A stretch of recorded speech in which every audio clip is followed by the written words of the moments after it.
Hi guys, welcome back to another informative video where we discuss things about saving, investing, stock market, and a lot of practical tips so you can use to improve your way of living. So as you can see from the title, we're going to discuss and talk a little bit more about why most of us are poor. Um, this is such a hard truth to begin with because in a Philippine setup, mahirap naman talaga tayo. First, ang daming utang. Taxes will go up, kawawa yung nasa labor group, kawawa yung mga working professional na nagbabayad ng tax. Second, we live in a third world country. That alone is already a hard fact. Imagine, yung average na tao sa ibang bansa, sabihin natin US, yung buhay na average na meron sila, pag dinala yun sa Pilipinas, mayaman na yun. They have a car, and when I talk about car, hindi lang siya car. Cars, meron ng anak, because as early as 18, people there drive. Ang tatay, nanay, meron. Tapos, yung average na, kunyari, crew na sa atin sa Pilipinas, minimum wage karamihan ng crew sa fast food. Sa kanila, yung friends ko na nagtatrabaho doon as part-timers, as crew, nagbibigay na sa magulang, nakabili pa agad-agad ng isang bagsakan ng MacBook Pro. Imagine that. So there's a whole disparity between the people who live in the Philippines who has a comfortable life compared to those people na average lang sa ibang bansa. Because at the end of the day, it's about currency. So in today's video, I'm gonna give you 3 reasons why most of us are poor. I'm going to consider myself as an average or nasa middle class. Yung parents ko, they're both retired. May pinagkukunan naman sila ng kinabubuhay nila. I myself, happy ako sa trabaho ko, happy ako sa kinikita ko. My brother is also working. So in short, yung liability na before, dahil may nag-aaral, labas ng pera, wala na at this point. So, meron kaming liberty ngayon to buy the things that we want, but in moderation, and at the same time, to save for our future and retirement. So, yun yung pag-usapan natin ha.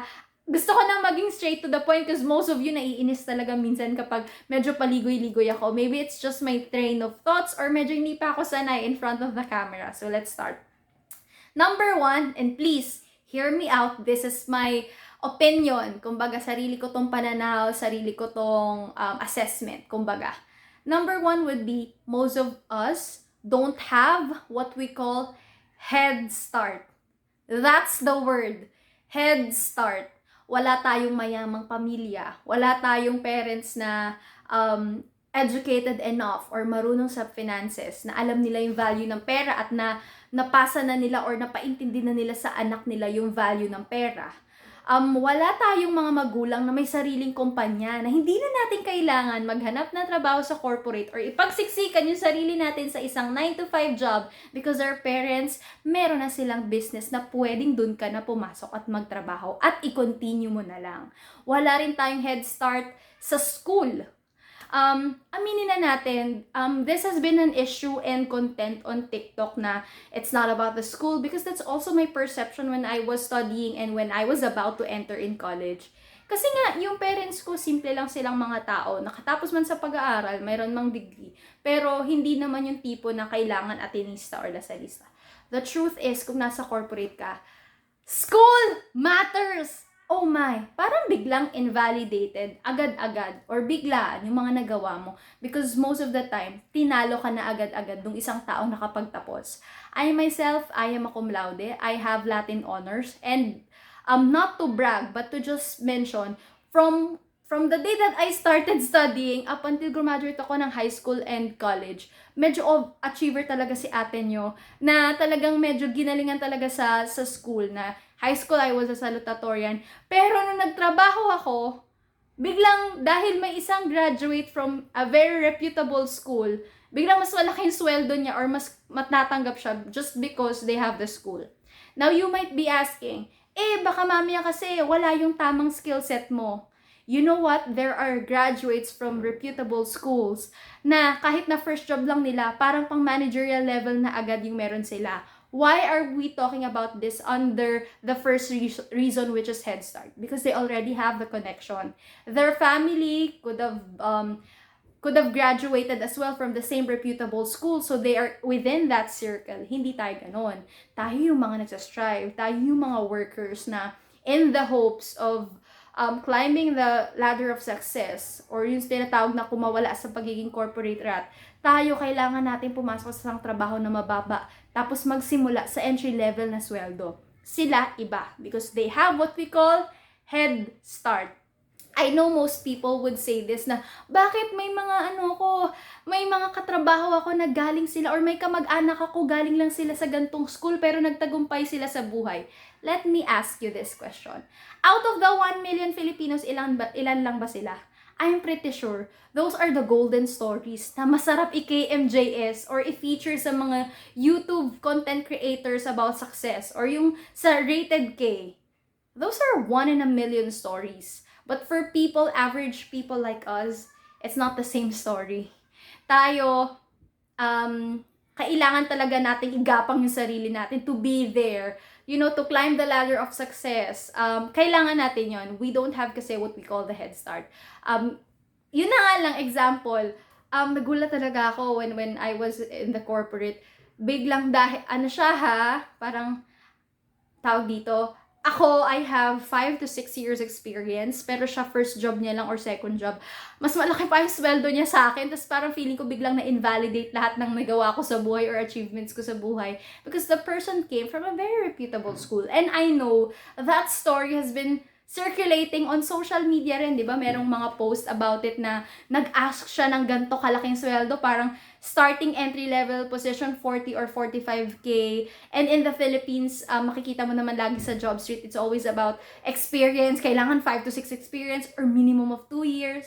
But these people, the difference that they have from us, may head start sila. And hindi lahat ng tao may head start. So imagine kung lahat tayo may head start, baka lahat tayo malaki yung sweldo. Baka lahat tayo dahil malaki yung sweldo at okay ang pamilya, nakapag-ipon ng mas marami or ng mas mabilis. Because what they have yun yung wala tayo So ako, lagi ko sinasabi sa sarili ko, yes, they have that edge, but hindi lang naman isa ang kumpanya. I can still look for companies who can give me the compensation and would see my value. Not just because I came from a certain school.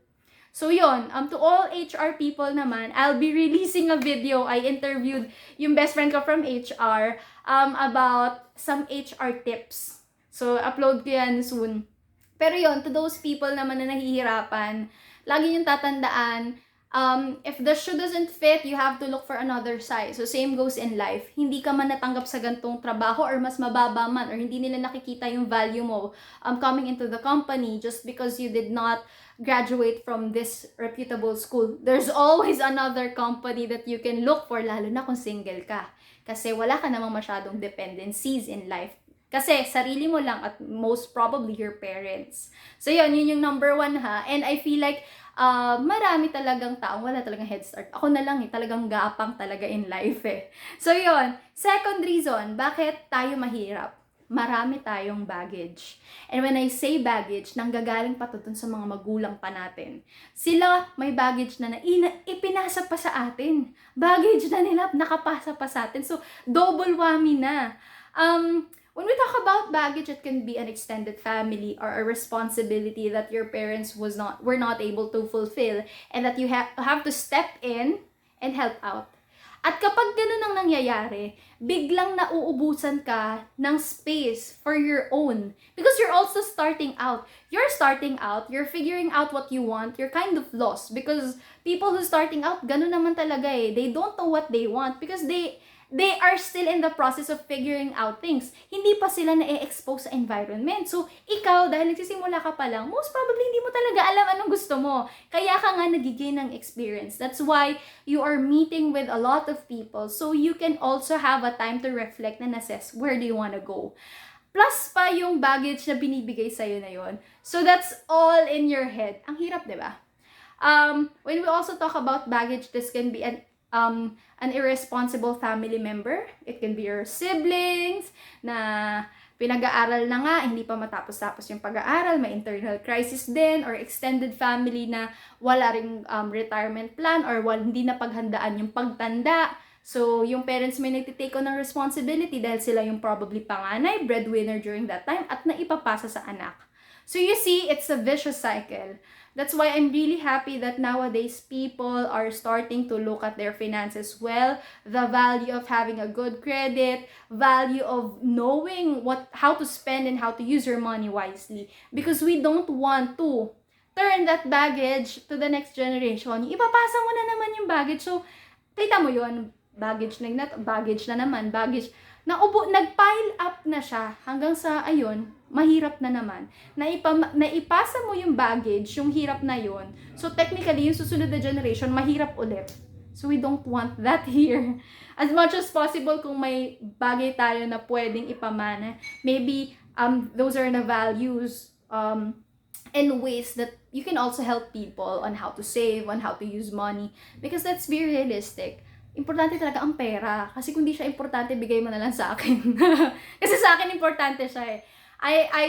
I'm gonna say na hindi naman dapat magre-revolve doon around yung mga bagay. Pero imagine, pagising mo pa lang, kakainin mo pa lang, kakailanganin mo na ng pera. Pagpunta mo pa lang sa trabaho, yung transpo, yung gas, pera pa rin yun eh, di ba? So, let's not be a slave in terms of our relationship with money, but more of understanding how it works. Yung dynamics, kumbaga. So, last reason. Ano yung pinaka-third reason ba't tayo mahirap? Utang. Debts. Huwag tayong maging trap doon sa idea ng utang. You can never move forward with life if you have utang. If most of you guys have read the Richest Man in Babylon book, napakanipis lang yon. Ang pinaka-gist lang naman nun, usually it's about utang eh. That you need to put a portion of your money to savings, but you also have to clear out your debts because you cannot move on with life if you have debts. So as much as possible, reconcile with the person na pinagkakautangan mo, tapos, unti-unti, bayaran mo siya. The dynamics of money is very easy. But how you use it, how you practice it, how you put it in your everyday life, iba siya. And one of the aspects there that you need to watch out for is utang. Yung debts po, kakainin ka niyan because over time, it increases, the interest increases.